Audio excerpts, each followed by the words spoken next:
anda semuanya. Semoga antum dalam keadaan sehat walafiat. Amin ya rabbal alamin. Baik, kali ini kita akan membahas tentang bagaimana proses penyusunan peraturan perundang-undangan.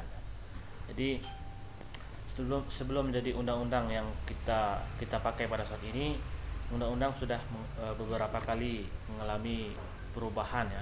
Dimulai dari awal dari kemerdekaan kita ya. Untuk yang pertama, kita akan membahas tentang Undang-Undang Dasar Negara Republik Indonesia tahun 1945 ya. Jadi kita ketahui bahwa UUD ini dirancang oleh BPUPKI ya. Itu ketika pada sidang BPUPKI yang kedua ya. Kemudian setelah dirancang oleh BPUPKI, kemudian dirubah lagi oleh Panitia 9 ya. Panitia 9 yang kita ketahui itu yang disebut dengan Jakarta Charter ya, atau Piagam Jakarta.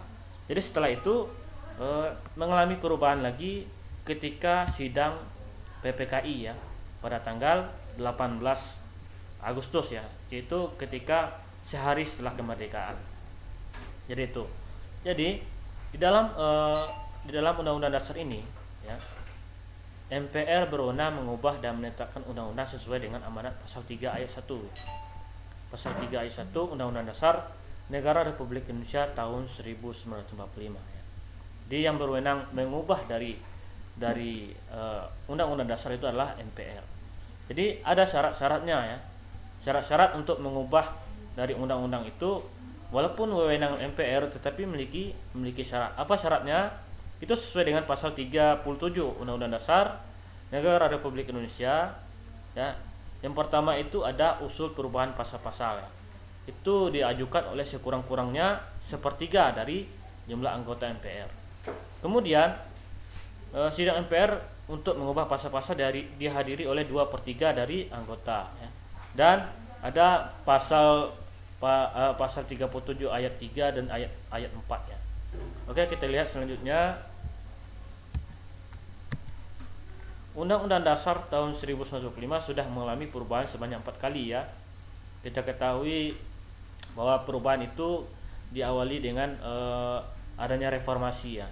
Reformasi ya, kemudian terjadilah perubahan ya. Keinginan dari perubahan inilah tidak lain tidak bukan karena kehendak rakyat ya. Dimulai dengan reformasi ya. Itu ketika pada tahun 1999 itu terjadi perubahan yang pertama, sampai pada tahun 2002 mengalami perubahan yang keempat kalinya ya, setiap tahun, dimulai dari 1999, 2000, 2001 dan 2002. Jadi perubahan tersebut merupakan jawaban ya dari tuntutan reformasi dalam sistem pemerintahan Indonesia. Ya, kita ketahui bahwa sebelum reformasi presiden sudah memimpin negara Indonesia itu hampir 30 tahun ya. Kita ketahui pada saat itu adalah Soeharto yang memimpin. Dan juga sebelumnya Soekarno juga hampir 30 tahun lebih memimpin dari negara Indonesia. Jadi makanya rakyat ingin adanya reformasi ya, atau perubahan dari undang-undang tersebut untuk membatasi pemerintah ya, atau presiden tidak terlalu lama menjabat ya. Jadi tata cara perubahan Undang-Undang Dasar itu ditegaskan dalam pasal 37 ya, yang Ustaz sampaikan tadi, Undang-Undang Dasar Negara Republik Indonesia. Kemudian sebelum merubah dari Undang-Undang Dasar tersebut, jadi MPR memiliki kesepakatan dasar ya. Ada beberapa kesepakatan dasar untuk merubah dari undang-undang.